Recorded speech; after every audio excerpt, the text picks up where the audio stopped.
మన దేశంలో అందరికీ ఒక సూపర్ హ్యాబిట్ ఉంది. 2 నిమిషాలు కూడా వెయిట్ చేయలేకపోవడం.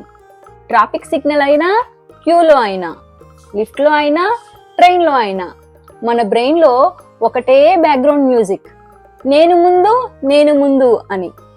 ఎంత తొందరంటే రెడ్ సిగ్నల్ పడిందా అని కూడా చూడం. పోలీస్ ఉన్నాడా అని మాత్రం చూస్తాం. పోలీస్ కనిపించలేదా తుర్రని వెళ్ళిపోతాం. గ్రీన్ సిగ్నల్ కోసం వెయిట్ చేయం. సైకిల్ వెళ్లే గ్యాప్ కనిపించినా అయ్యా కాస్త సైడ్ అంటూ కార్నే దూర్చేస్తాం. వెనక వాళ్ళు హారన్ కొడుతుంటే అనిపిస్తుంది హారన్ గట్టిగా కొడితే సిగ్నల్ కూడా భయపడి గ్రీన్ అయిపోతుందేమో అని. ఇంకో ఫన్నీ సీన్, రెడ్ సిగ్నల్ పడగానే అందరూ లైన్లో ఉంటారు. 5 సెకండ్ల తర్వాత కొంచెం ముందుకి, మరో 5 సెకండ్లకి ఇంకొంచెం ముందుకి, చివరికి సిగ్నల్కే గార్డ్ ఆఫ్ ఆనర్ ఇచ్చేస్తాం. అందరూ ఇంత కష్టపడి ముందుకెళ్లేది ఎందుకో తెలుసా? తర్వాత సిగ్నల్ దగ్గర మళ్ళీ కలవడానికి. అందుకే మన ప్రాబ్లం ట్రాఫిక్ కాదు, రోడ్డు కాదు, మన పేషెన్సే. 2 నిమిషాలు ఆగితే మన లైఫ్ వెనక్కి వెళ్ళదు, కానీ ఆ 2 నిమిషాలు ఆగలేకపోవడమే మన బిహేవియర్ని వెనక్కి లాగేస్తుంది. ఇదే ఈరోజు మన బుర్ర కథ. మనకు తొందర ఎక్కువ, బాధ్యత తక్కువ. మనకు గూగుల్ మ్యాప్స్ కంటే మన మైండ్లోనే ఎక్కువ షార్ట్ కట్లు చూపిస్తుంది. రాంగ్ సైడ్లో వెళ్లే వాళ్ళ లాజిక్ ఏంటంటే పక్కనే కదా, అదే లాజిక్ ఎదురుగా వస్తున్నోడికి కూడా ఉంటుంది కదా. లారీ స్పీడ్గా ఎదురొస్తే పక్కనా కదా అనే లాజిక్ ఉష్కాక్ అయిపోతుంది. అయినా కొంతమందికి రాంగ్ సైడ్ వాళ్ళ ఫేవరెట్ సైడ్.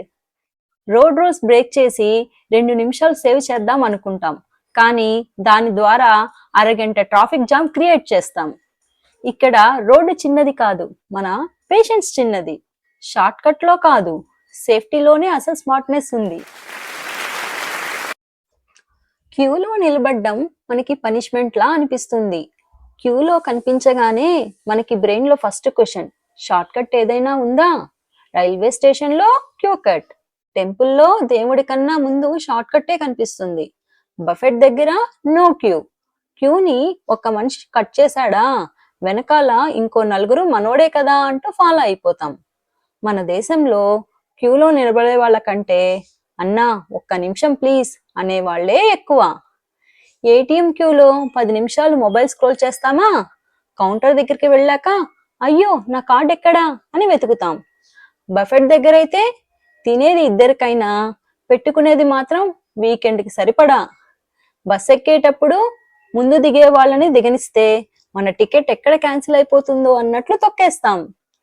టెంపుల్ క్యూలో దేవుణ్ణి చూడ్డానికి వచ్చిన వాళ్ళ కంటే క్యూని దాటడానికి వచ్చిన వాళ్ళే ఎక్కువగా అనిపిస్తారు. క్యూ అంటే ముందు నిలబడ్డం కాదు, ముందున్న వాళ్ళకి రెస్పెక్ట్ చేయడం.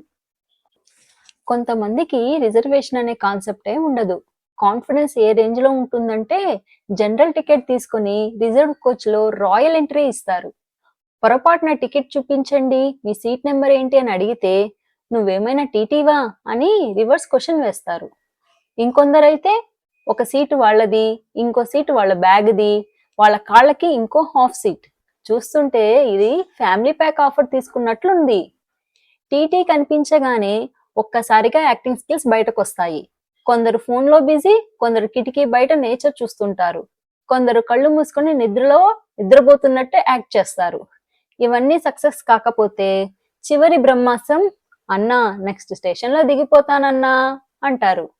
ట్రైన్ ఆగగానే దిగే వాళ్ళని దిగనివ్వం. అందరం ఒలింపిక్ ఫైనల్ స్టార్ట్ అయినట్లు డోర్ దగ్గర కాంపిటీషన్ లో ఉంటాము. రిజర్వేషన్ అంటే సీట్ రిజర్వ్ చేసుకోవడం, ఇతర సీట్ ని ఆక్యుపై చేయడం కాదు.